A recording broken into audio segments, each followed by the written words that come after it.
दिया। यानी कल जो हमने सुनाया था कि सुखदेव जी तो केवल मां के गर्भ में 12 साल रहे, ये मां के गर्भ में 10,000 वर्ष तक रहे। और जब तक रहे नारद जी के आश्रम में रहे, और नारद जी रोजाना सत्संग सुनाते थे कयाधु को। क्यों? बोला ये बालक सुनेगा। सत्संग से बालक भक्त तो बनेगा, लेकिन ज्ञान तो आएगा सत्संग से। तो ये बालक सुनेगा।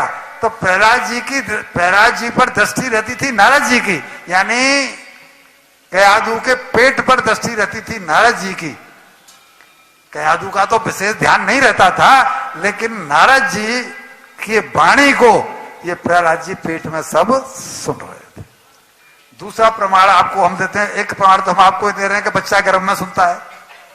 दूसरा प्रमाण आपको देने लगे हाथों कि अभिमन्यु ने गर्भ में चक्रव्यूह तोड़ना नहीं सीख पाया, केवल चक्रव्यूह में प्रवेश करना सीख पाया। उस समय सुभद्रा सो गई थी। यानी क्लियर होता है नहीं, गर्भ में बालक सुनता है। अरे भाई और कितने प्रमाण दूं, मुझे लिख के तो दे दो। गर्भ में बालक सुनता है। नारद जी उसको देख के कह रहे हैं, सारे शास्त्र सुनाए।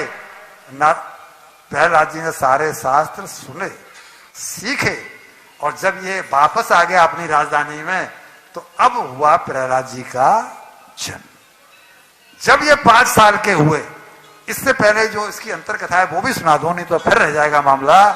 कि एक दिन ऐसा हुआ कि पूरे ज्ञानी वानी तो हो ही गए थे, मां के गर्भ में ही सीख लिया था, लेकिन भगवान पर भरोसा करने का एक कारण मिल गया इनको। क्या? कि एक बार ये जंगल में चले गए अपनी राजधानी से। राजकुमार हैं, 4 भाई हैं, ये सबसे छोटे हैं। तो राजधानी से बाहर चले गए, और वहां एक कुमार का अवा लगा हुआ था। अवा समझते हैं? कुमार के जो बर्तन होते हैं, जो अवा होता है, वहां लगा हुआ था। और संजोग से उस बर्तनों में एक चपटे में एक बिल्ली ने बच्चे जने। अब कुमार के पास तो कोई और साधन तो होता नहीं है, उसने बच्चे चपटे में बिल्ली ने जन दिए। तो उसने ये किया कि भाई मैं इस बच्चों को छोड़ दूंगा तो बच्चे मेरे यहाँ तो ये दुनिया भर का झमेला पड़ा है, कहीं आग में घुस गए तो ये घुस गया, तो अगला जब हवा लगाएंगे तब इस घड़े को रख देंगे, तब तक बच्चों को पलने दो। और वो बच्चे वो घड़े को एक साइड में रख दिया और वो अपने काम में लगा रहा। जब उसने अगला घड़ा लगाया तो उसके मजदूरों ने गलती से वो घड़ा जो है उस अबे वहां जिसमें बच्चे पल रहे थे। बच्चे पल रहे थे, जब घड़ा उसमें रख दिया और उसने हवा में आग लगा दी। अब तो चारों ओर आग लग जाती है उसमें, हवा में चारों में आग लग गई। तब कुमार को ख्याल आया कि वो घड़ा कहां है जिसमें बिल्ली के बच्चे थे। इसे कहते हैं द्वारपाल। अगर वो बच्चे मर गए तो मैंने उनको जानबूझ के अलग किया हुआ था, मैं छोड़ देता तो जिम्मेदारी भगवान की होती, लेकिन मैंने ये सोच करके कि बच्चों को सुरक्षित रख दूं, जब घड़े को हम निकाल लेंगे तब तक बच्चे बड़े हो जाएंगे, तब मैंने छोड़ देंगे। और मैंने वो सब नहीं किया। अब इन बच्चों का पाप मुझे लगेगा। अब दोनों कुमार और कुमारन बैठ करके मेड़ पे, खेतकी पे, और दोनों रो रहे थे। जब वो रो रहे थे तभी प्रहलाद जी वहां पहुंच गए। तो पूछा, चाचा क्यों रो रहे हो?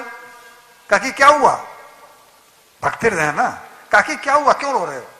अरे बोला राजकुमार क्या करें, ऐसे ऐसे सब प्रसंग हुआ और हमारे मजदूरों ने उस घड़े को भी रख दिया जिसमें वो बिल्ली के बच्चे। तो बोलो वो तो मर जाएंगे।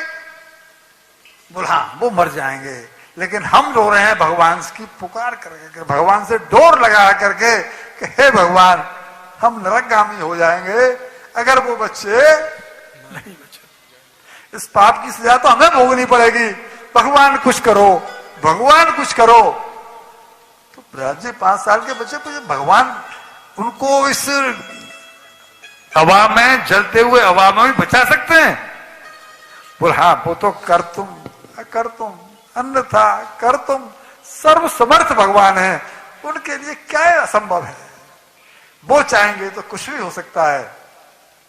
काका तुम्हारा ऐसा भरोसा, हाँ लाला, हमारा ऐसा ही भरोसा है राजकुमार, अगर वो जाएंगे तो हमें नरक से बचा लेंगे।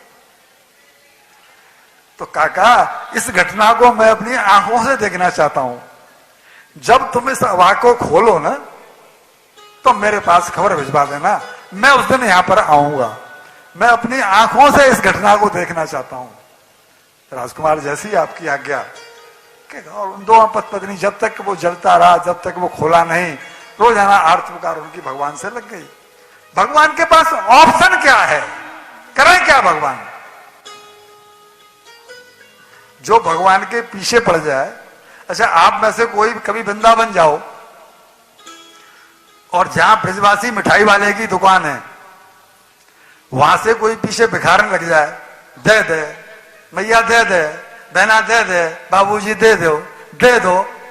आपने उसे 50 बार झटका मार दिया, फटकार दिया, और आप जा रहे हैं बिहारी जी, 50 बार फटकार दो, मानी नहीं। तो पत्नी आखिर में कहती है, अरे दिले के बवाल काटो ना, पीछे पड़ गया। या पत्नी से वो मांग रहा है तो पति कहता है, दिले के बवाल काट ना बाबा, हम छोड़ेगी नहीं पीछे। और 10 रुपए दिया और वो पीछे। ऐसे भगवान कहते हैं, ये पीछे पड़ गया है। इसकी बात को मान लो भाई, वरना तो चैन से बैठने नहीं देगा। वो दिन आया, प्रहलाद जी के सामने अवा खोला गया, और जैसे ही वो घोड़ा निकला, वो बच्चे उसमें से उछल गए और फौरन बाहर आ गए। बच्चे जैसे ही उछल के बाहर आए, प्रहलाद जी के आश्चर्य की सीमा नहीं रही।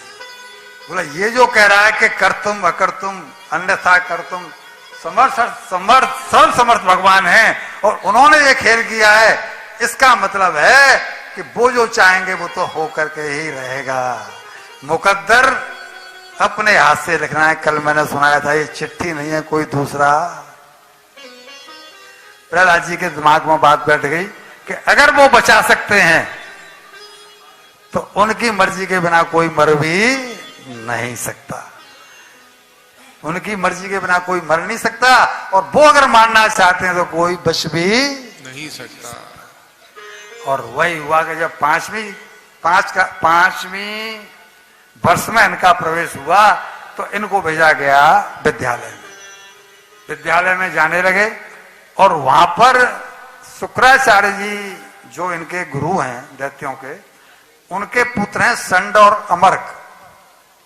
उन दोनों को बनाया अध्यापक, नियुक्त किया कि आपके गुरुकुल में पढ़ेंगे, इनको दैत्य कुल की शिक्षा देना, क्योंकि दैत्य कुल की शिक्षा ही हमारे काम की है। इनको भगवत भक्ति की कोई बात भी सुनाई नहीं पड़ेगी।